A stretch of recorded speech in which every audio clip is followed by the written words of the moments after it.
on This Is Now.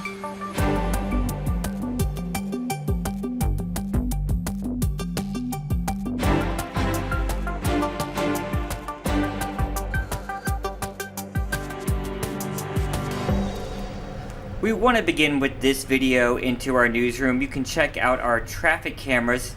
Check this out. You can see HPD officers here on Baratania Street outside the headquarters. We're still awaiting details on what unfolded here a couple hours ago that caused this building, the HPD headquarters, to be evacuated. We're told that it could have involved some sort of chemical call that HFD was responding to. We'll pass along any information we get, but as you can see, there's not really any urgency in their demeanor there on the street. So as soon as we get that word in, we'll pass it along to you. Right, and on Capitol Hill today, President Biden is unveiling a 5-point plan to address this rising tide in violent crimes. Natalie Brand has more.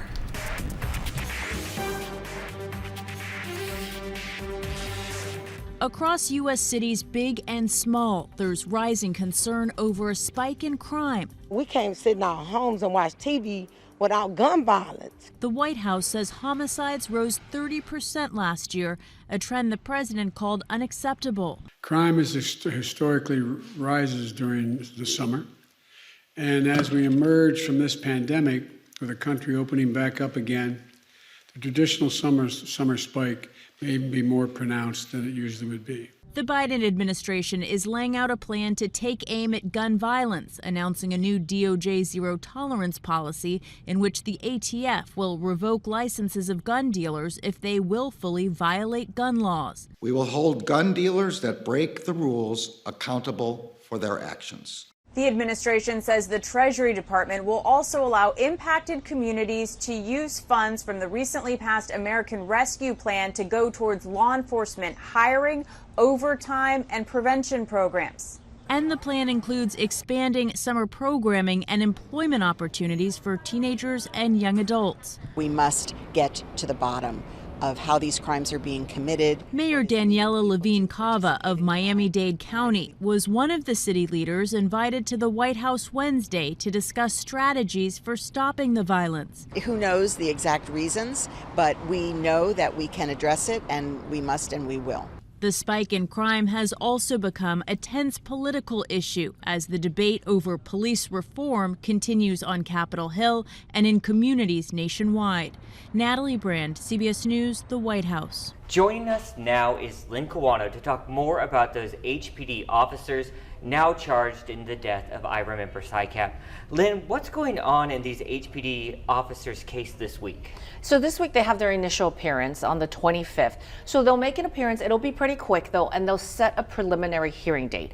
That preliminary hearing will have to be in about 30 days because they're not in custody. So if people are in custody, that has to be done within a couple of days. But because they're out of custody, that happens in about 30 days. In the meantime, they hired a defense team, and the 30 days will give the new defense team a little bit of time to go over whatever evidence they can get from the prosecutor's office at this point. So you say defense team, do each of the three officers have different defense lawyers, and what did you learn about who's paying for all this? Yeah, they're attorneys. These are very experienced attorneys. So Rick Singh is representing Jeffrey Tom. He's the officer whose body camera video we have. He's the officer who fired, according to the prosecutors, those 10 shots, 8 of them that hit inside the car on the seat. The other attorney is Tommy Otake, very well known. He's representing Zachary Ani. In that body camera video we have, Ani is the officer on the passenger side of the car. And then Crystal Glendon, she's representing Christopher Fedalusis. You don't see him in our body camera video. He's on the other side of the car. Crystal is not as known as Tommy Otake and Rick Singh, but she is very experienced. She's done many criminal trials. She was a longtime public defender, now in private practice. So all of these attorneys have a lot of experience in trial. Certainly they are a good defense team for the charges these officers are facing. Right now the officers are paying themselves, but they could go to the police commission. They could ask the city for some help paying. And really the threshold there is not about what they're charged with or not about the crimes they're accused of. It's about if the officers were actually doing the work in the scope of their employment, meaning they were actually working when this happened. And there's no doubt they were, according to all the attorneys I spoke with. You know, these officers were in pursuit of an armed robbery suspect, of a stolen car. So they were in the scope of their employment, according to, I spoke to at least 5 attorneys yesterday who all said the same thing.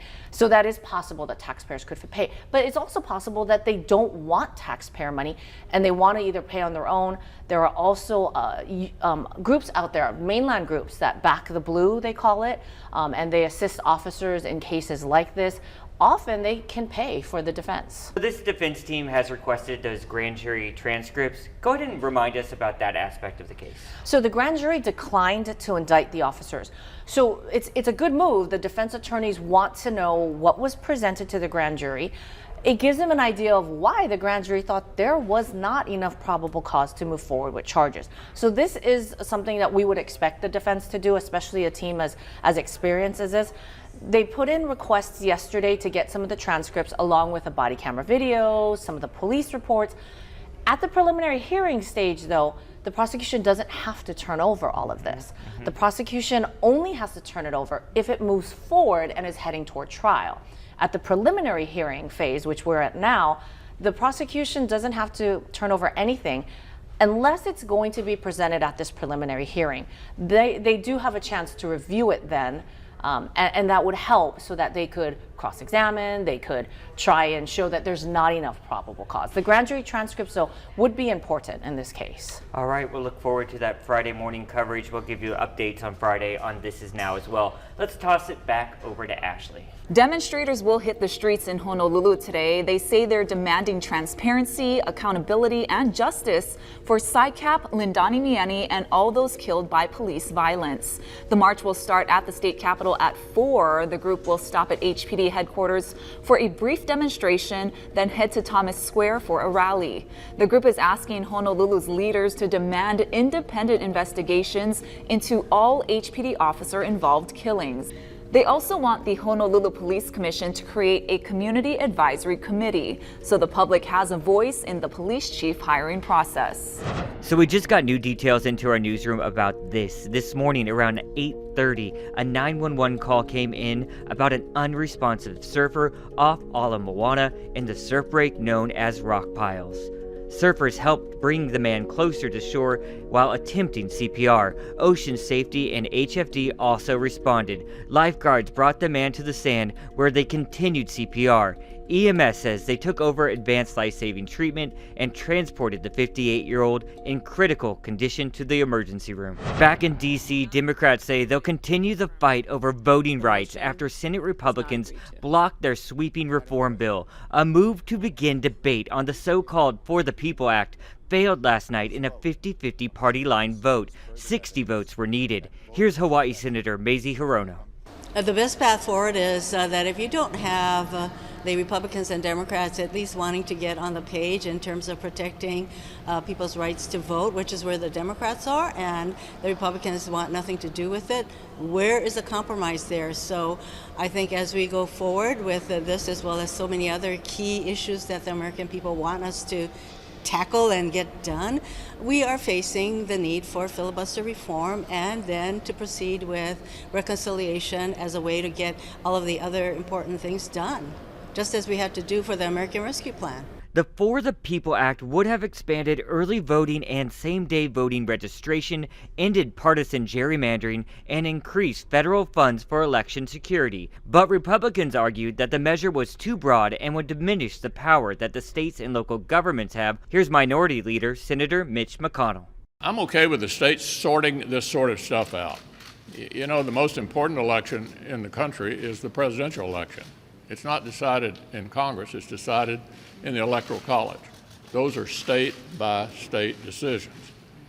And so, regardless of what may be happening in some state, there's no rationale for federal intervention. The push for a federal voting rights law comes as Republicans in 48 state legislatures have introduced 389 bills this year alone to restrict voting access. Lanai Today, the island's only newspaper, has been sold to Larry Ellison's company, which owns 98% of the island. Honolulu Civil Beach Chad Blair joined us on Sunrise today to talk more about this. Chad, there are obvious concerns here, and what are they? Well, Steve, good morning. The concern, the main one that Brittany Light, our reporter, is hearing is that, not only does Larry Ellison own 98% of Lanai, he also owns the 2 luxury resorts on that island that employ most of the 3,000 people that live on that island. So the concern is, what if somebody has something critical to say about Larry Ellison, the billionaire, about his plans for the island? Are they going to show up in that newspaper, Lanai Today? Or is it possible that those voices might be stifled? Okay, but let's also look at the newspaper from the very beginning. How much digging did they really do before this? It hasn't been around all that long. It started in 2008, and the previous owner, who was also the publisher and the editor, the lead writer, did write articles that sometimes conflicted with what people on the island wanted. There was that big wind project a few years back that a majority of folks in Lanai said, forget it, we don't want that. But this was pre-Larry Ellison. That was under David Murdoch when he was running the island. More recently, there have been articles that have been supportive of Larry Ellison's plans. They include a high-tech hydroponic greenhouse and another one for high-altitude testing of drones, if you can imagine that. But when Brittany asked that publisher, editor, / writer what she thinks about that, hey, if you want an opposing view in my newspaper, buy an ad. I'll be happy to run your opinions. Yeah, and Alberta DeJetley, who you're referring to, was very transparent about what she was doing. She said, I just wanted to put the island in a very positive light, and that's where she was going with a lot of her stories. So as far as this change is concerned, there are advantages to having a billionaire owner, though, right, Chad? Oh, absolutely. I mean, if you look nationwide over the last 15 years, 1/4 of all newspapers in this country have gone belly up, and things have only gotten worse since COVID. So Larry Ellison is keeping Lanai Today alive. The new editor, publisher / writer says she's going to stay independent. She's going to work on accuracy and being objective. So we'll hope that that is the case. It's so important for a community to have a newspaper to serve its people, to serve their neighbors, rather than just relying on corporate media. Yep, we'll keep watching, we'll keep reading. Chad Blair from Honolulu Civil Beat. By the way, check out the full article on civilbeat.org, and you can text 66866 for their newsletter. Thanks, Chad. It's no secret sightseers often park illegally along Hana Highway. As our Chelsea Davis reports, some new no parking signs might be making things worse. The state put up no parking signs at various visitor attractions along the road to Hana. But now East Maui residents say visitors are sometimes parking beyond those signs and then walking along Hana Highway. The Department of Transportation installed the signs to prevent rows of illegally parked cars. But residents say they're only driving visitors to park beyond the signs and then walk back up the dangerous highway. Why would you take a chance at that?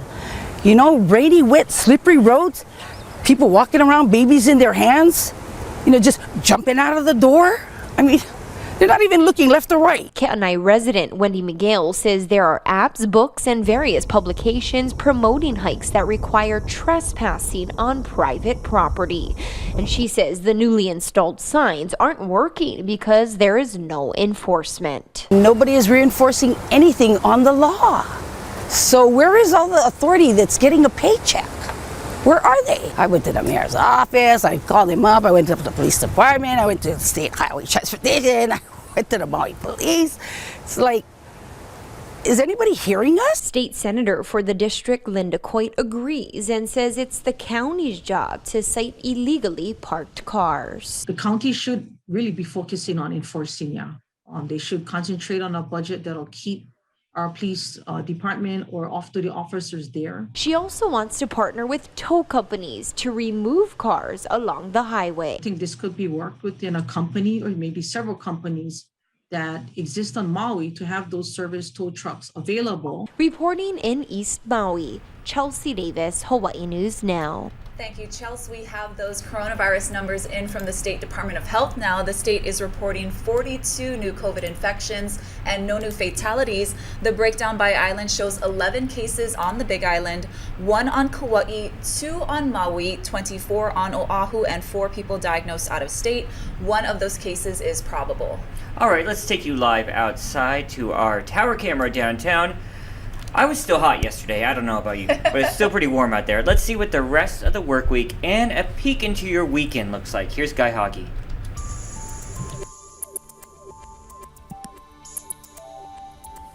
Aloha, on this Wednesday, we're going to see more textbook trade wind weather, at least through tomorrow. That means morning showers for those windward and Mauka areas. And there are more showers upstream, so we'll see some passing showers from time to time, especially for the first half of the day for windward sides, Mauka areas especially.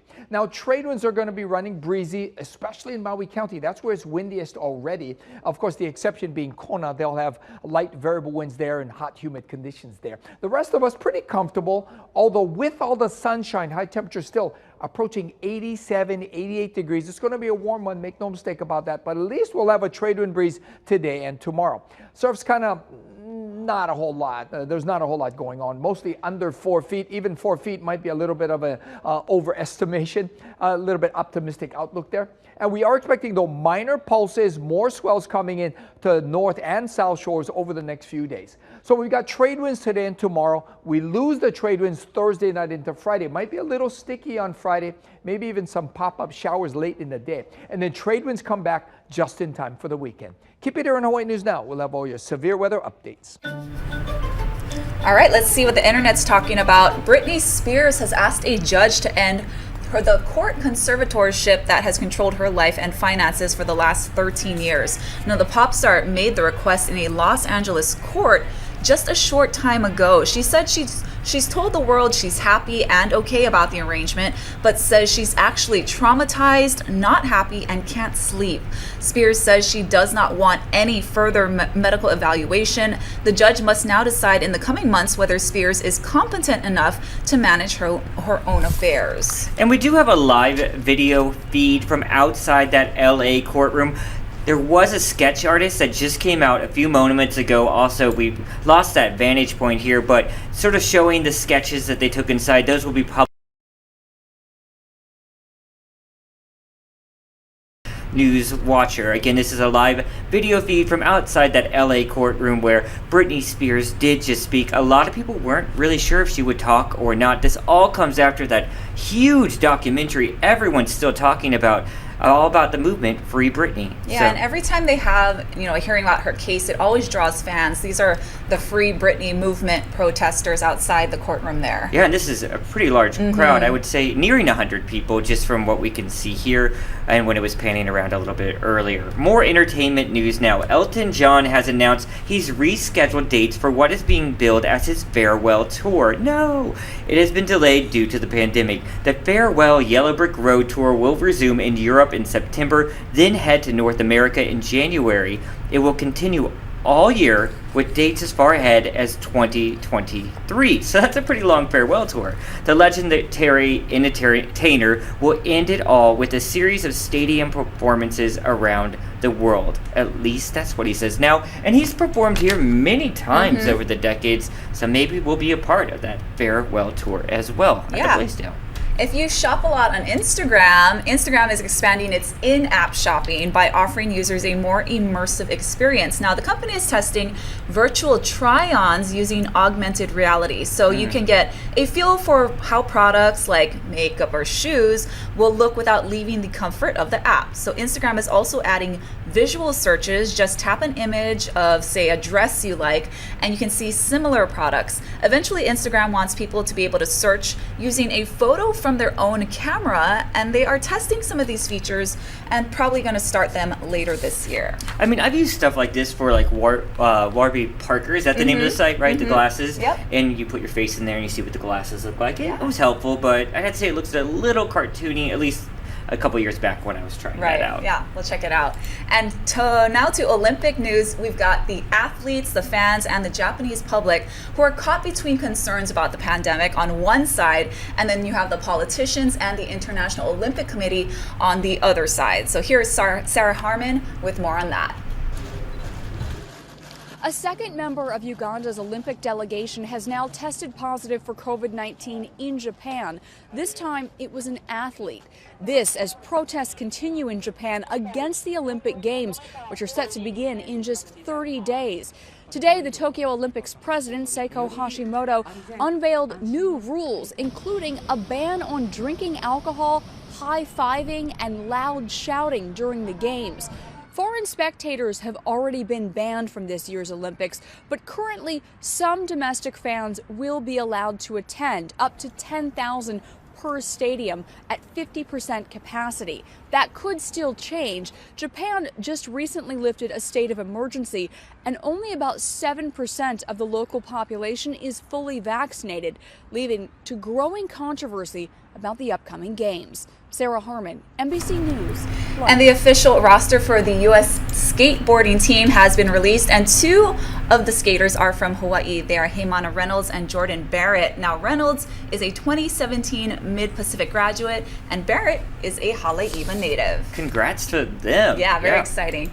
And here, you guys, a time machine to old Hawaii. An Oahu man is colorizing photos and videos of the islands from the early 1900s. His work is bringing life to images that were once black and white and touching the hearts of many. Mahealani Richardson has this story. You know, I think it's just, it brings back some part of the past that maybe we didn't even know existed. August 3rd, 1906, walking through the streets of Chinatown. In its original form, this video was black and white and silent. Tony Barnhill spent nearly 1,000 hours bringing it to life. But you see this video, you see it in color with sound, and then you know, it lights up these memories that you never had. It's all thanks to incredible attention to detail. You know, I researched what a Buick steamer horn sounds like for that. Barnhill, who grew up in a home with a recording studio in Kentucky, took up colorizing photos and videos of old Hawaii a few months ago as a hobby. He gets the images from public domains. Most of the aerials are from the Army Air Corps. Barnhill says the most popular photos are those of Waikiki, when just a few hotels scattered the coastline. Using artificial intelligence technology, he uploads the black and white photos and gets back images with slightly more color. Then he painstakingly enhances every detail with Photoshop. He posts his work online, all free of charge. I think it reveals the Hawaii that our grandparents and great-grandparents lived in. They talk about walking down King Street through Chinatown with the electric streetcar in the middle with horses on either side. That's unfathomable to us. We can't imagine that's even a possibility. Barnhill also posts historical information about each picture on his website. You can find a link on HawaiiNewsNow.com. Mahealani Richardson, Hawaii News Now. How cool is that? Yeah, Bethel Street, wow. I know, and some of the buildings you will still recognize today. What's really cool is some of those old advertisements you can get a peek of in that video. We'll post that story to our HNN digital platform shortly, so look out for that. You guys, that's it for This Is Now. A lot of news happening today. Ashley's going to wrap it up